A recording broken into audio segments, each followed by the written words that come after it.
Okay, this is my last-ditch effort to try to get this presentation to work. You'll notice some frustration, but I'll just get over that.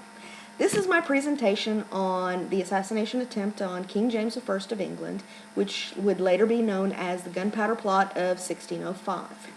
The Gunpowder Plot of 1605 actually was a result of Protestant persecutions on the Catholics in England.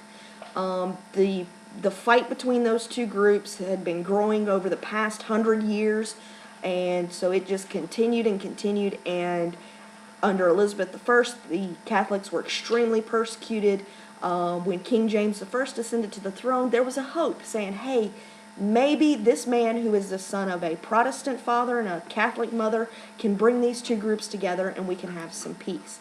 He met with some Catholic leaders, told them, hey, if you guys practice your religion in secret, you won't have any problems out of me. Unfortunately, he didn't keep his word.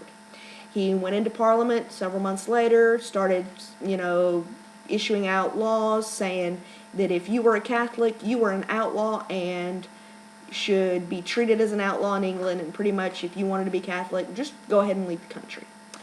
And that kind of set the stage for the leader of the Gunpowder Plot, who was a man named Robert Catesby.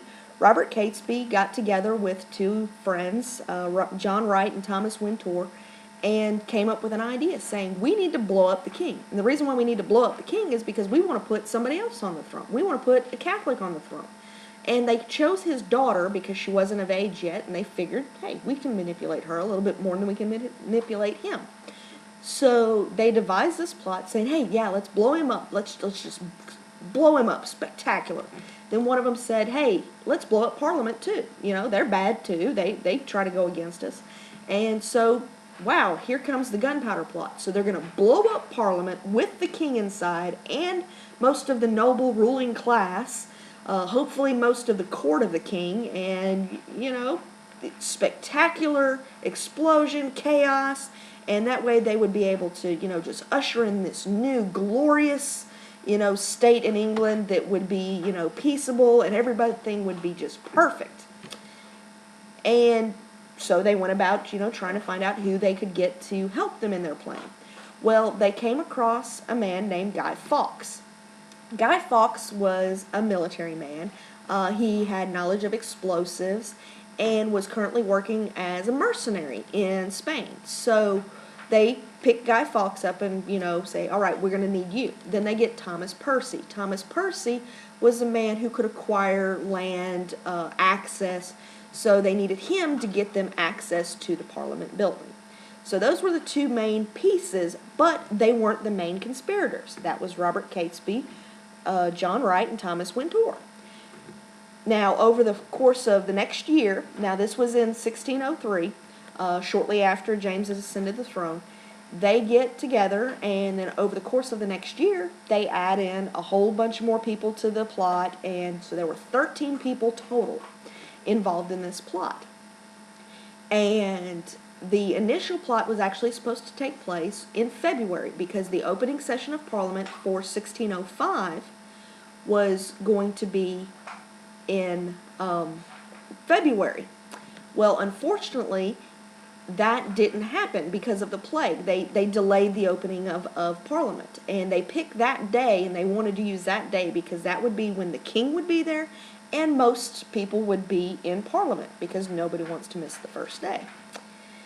So when they had to keep pushing back the implementation date, it started to make the plot just unravel, even more so than a pretty much, grandiose scheme of this, nature. Didn't have a whole lot of probability of success, but this delay made it even less likely. And during the delay, a couple of things happened. The first one would be Robert Catesby went to confession and confessed to a priest what they were about to do. Now, this priest, went to his superior and said, look, we've got some stuff going on, and this is getting ready to be a bad thing. And he went to Henry Garnet.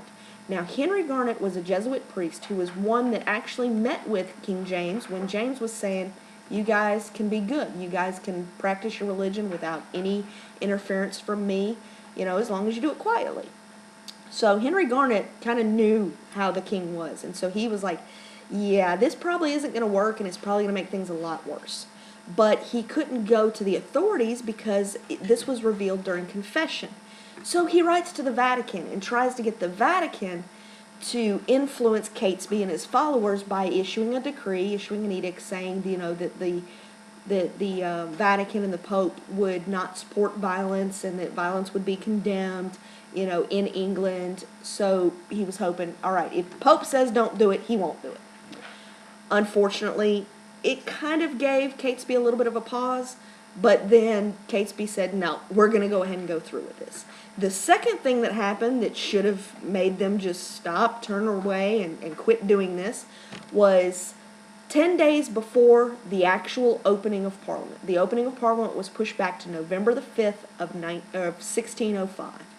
And on October 26th, there was an anonymous letter that was delivered to Lord Monteagle.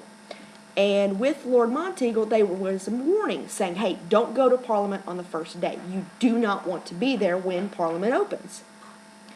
And so he kind of showed this warning around to other people, and it made the way to the king's ear. Well, the king says, I'm not going to trust this. I don't trust the Catholics. The Catholics are a pain. They're, not to be trusted. So he had them search the grounds. And when they searched the grounds, they did this on the day before the opening, all the way into the night. He said, we're touching every inch before we open up Parliament. Well, late that night, early that morning, they go into the catacombs underneath the Parliament building, and they discover a man. And so they start talking to the man, and the man's like, oh, nothing, I'm just kind of here hanging out, underneath Parliament. And when there was a warning, so they really skeptical. Even more skeptical when one of the guards goes around the corner and finds 38 barrels of gunpowder rigged to explode. Now, that was their plan. They were going to put these 38 barrels underneath it, light it.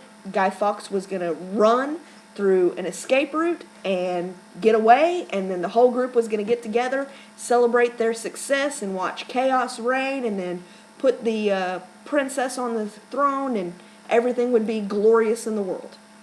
Well, it didn't happen. Didn't even get off the ground. There wasn't even the lighting of the spark to even try to get it to blow up. So the entire plot was an utter failure. And then once Fawkes was the one that was captured, got taken to the Tower of London, he was tortured, and he ultimately confessed, giving up everybody that was involved. This was one of those things. Took a long time to put together, and then took a very short amount of time for it to just unravel and become nothing. So why didn't it become just a footnote in history? Part of the reason is that the king demanded that the people remember. They remember the 5th of November. That became a nursery rhyme for kids to recite.